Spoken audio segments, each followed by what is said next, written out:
लेकिन शायद हम झूठ से अलग रह नहीं पाते। हमारा सामाजिक जीवन भी तो एक तरह का व्यापार है, आर्थिक न भी सही, भावनात्मक व्यापार। यह अर्थ हमारे अस्तित्व से इस बुरी तरह चिपक गया है कि हम इससे भावना को मुक्त रख ही नहीं पाते।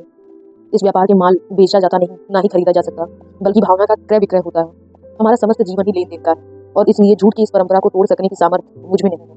सामाजिक शिष्टाचार निभाने के लिए मैं निकल पड़ा, और कोई काम भी तो नहीं था मेरे पास।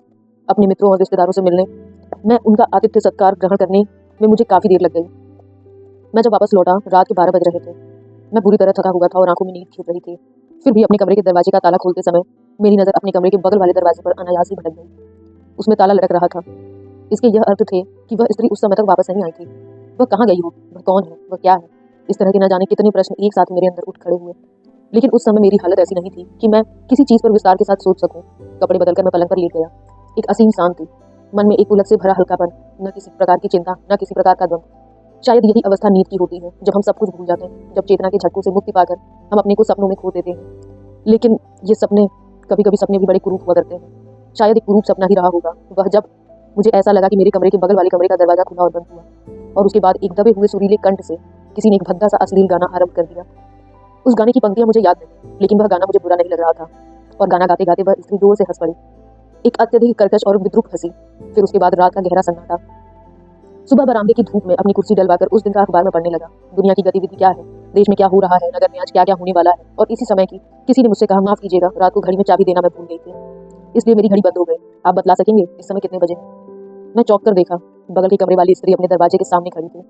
अपनी घड़ी देखकर मैंने उत्तर दिया, 8:35। कुछ और अधिक कहने की इच्छा रखते हुए भी मैं इतना कहकर रुक गया।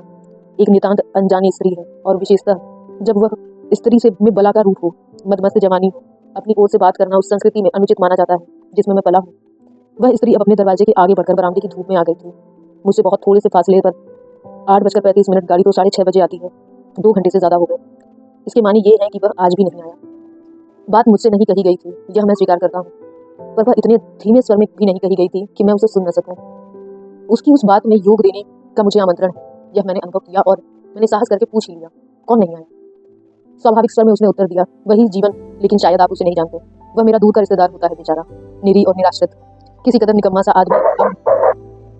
अंबाले में बीमार पड़ गया था, अक्सर बीमार पड़ जाया करता है, तंदुरुस्ती अच्छी नहीं है उसकी, और इसलिए वो मेरे साथ नहीं आ सका। आज 3 दिन से मैं उसका इंतजार कर रही। उसकी बात समझने के लिए मैं अनेक प्रश्न कर सकता था, और उसके अनेक उत्तरों से फिर अनेक प्रश्न निकल सकते थे, पर मैंने केवल इतना कहा, बहुत मुमकिन है कि उसकी तबीयत अभी तक न संभली हो। अजी नहीं, उसकी तबीयत ठीक है, बिल्कुल ठीक, जैसे मैं जानती नहीं। मेरा मन कहता है कि वह आज जरूर आएगा, और मेरा मन गलत नहीं कहा करता। और बात कहते कहते वह हंस पड़ी। देख रहे हैं आप, वह तांगा, और उस तांगे में बैठा हुआ नौजवान, वही है जीवन राम। एक तांगा बरामदे में आकर सामने रुका, और उससे जीवन राम उतरा। वह मझोले कद का दुबला पतला आदमी था, और उसका मुख कांतिहीन और मुरझाया हुआ सा था। वैसे मैं उसे कुरूप नहीं कह सकता, गोरा रंग, बड़ी बड़ी आंखें, मुख का नक्शा अच्छी तरह से गढ़ा हुआ था, लेकिन उसके मुख पर भोलापन न था, कोमलता न थी। उसकी आंखें निष्प्रभ और खोई हुई सी थीं, मानो कोई स्वप्न देख रही हो। वह एक शानदार सर्ज का सूट पहने था, और कीमती सिगरेट का एक डिब्बा उसके हाथ में था। तांगे वाले ने उसका असबाब बरामदे में रख दिया। तांगे वाले को किराया देते हुए उसने कहा, सब कुछ ठीक हो गया है, चलो, फिक्र टली। उफ, कितना थक गया हूँ। वह स्त्री अपने स्थान से जरा भी नहीं हिली। उसने मुस्कुराते हुए उत्तर दिया, मुझे तो उस मामले में कोई उलझन नहीं दिखलाई देती थी, लेकिन तुमने बड़ी देर लगा दी। मुझे तो फिक्र होने लगी थी तुम्हारी।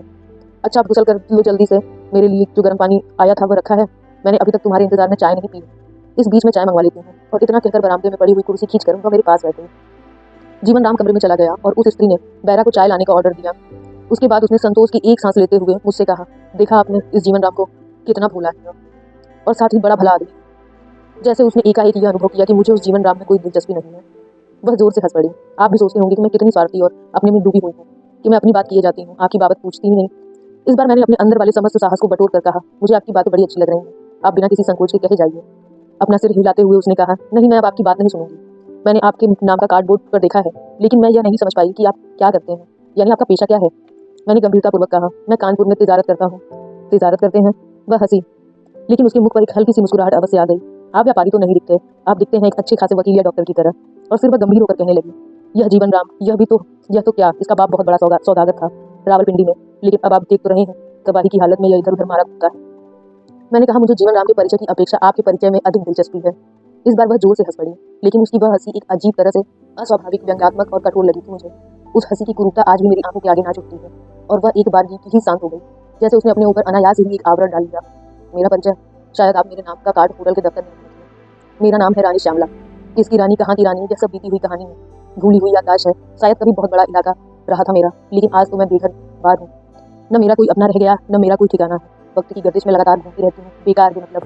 हिंदुस्तान की आज़ादी की कीमत मुझे चुकानी पड़ी, मुझे जिसे इस आज़ादी की लड़ाई में कोई दिलचस्पी नहीं थी, जिसने न मुस्लिम लीग की कभी मुखालफत की, जिसने न अरे हिंदुस्तान की आज़ादी की कीमत मुझे चुकानी पड़ी, मुझे जिसे इस आज़ादी की लड़ाई में कोई दिलचस्पी नहीं थी, जिसने न मुस्लिम लीग की कभी मुखालफत की, जिसने न हिंदू महासभा की कोई मदद की। मैंने सिर हिलाते हुए कहा, समझ गया, आप शरणार्थी हैं। जी हाँ, बिल्कुल सही समझे आप। मैं शरण पाना चाहती हूँ, लेकिन मिलती नहीं कहीं भी यह शरण। सरकार निकम्मी है, इंसान ने हैवान का जामा पहन लिया है। ना मजेदार बात से ज़्यादा मजेदार बात करने वाली है। मैंने अनायास ही कह दिया, बिना इस बात पर ध्यान दिए हुए कि जिस गिरह को बांध कर मैंने मजाक किया है उसमें सुरुचि नहीं है, और यह इसलिए कि मैं रानी श्यामला की बात को हंसकर टाल देना चाहता था, क्योंकि उस बात में गंभीरता आ जाने का खतरा था, और कम से कम रानी श्यामला से मैं गंभीर बातचीत करने के मूड में नहीं था। मैं जानता हूँ कि शरणार्थी समस्या हमारे देश की नहीं, आज के उजड़ने और नए सिरे से बसने के युग में समस्त मानव समाज की एक महत्वपूर्ण समस्या है। रक्त और आंसुओं से भीगी हुई आंखों में धुंधली पड़ी हुई पशुता और दानवता के नग्न रूप प्रदर्शित करती हुई है। रानी श्यामला ने एक पैनी और रहस्य भरी दृष्टि से मुझे कुछ देर तक देखा। मुझे उस समय ऐसा लगा कि वह चुभती हुई नजर मेरे अंतरतम में प्रविष्ट होकर मेरे हृदय की गहराइयों की था ले रही है। उस समय न उसने मुख पर मुस्कुराहट थी, न उसके व्यक्तित्व में भोलापन। मैंने अपने सामने भावना की प्रखरता से भरे एक कुरूप व्यंग को साकार रूप में देखा और अनुभव किया। उसके बाद उसने कहा, मैं मजेदार हूँ या मेरा रूप और जवानी मजेदार है, मैं यह आज तक नहीं जान सकी, और शायद मैं वही हूँ जो मेरा रूप है, जो मेरी जवानी। इनसे मैं अभागी अलग कैसे रह सकती हूँ। और यह कहते कहते वह उठ खड़ी हुई। जीवन राम नहा चुका होगा और कमरे में चाय भी आ गई है। आपसे तो फिर मुलाकात होगी।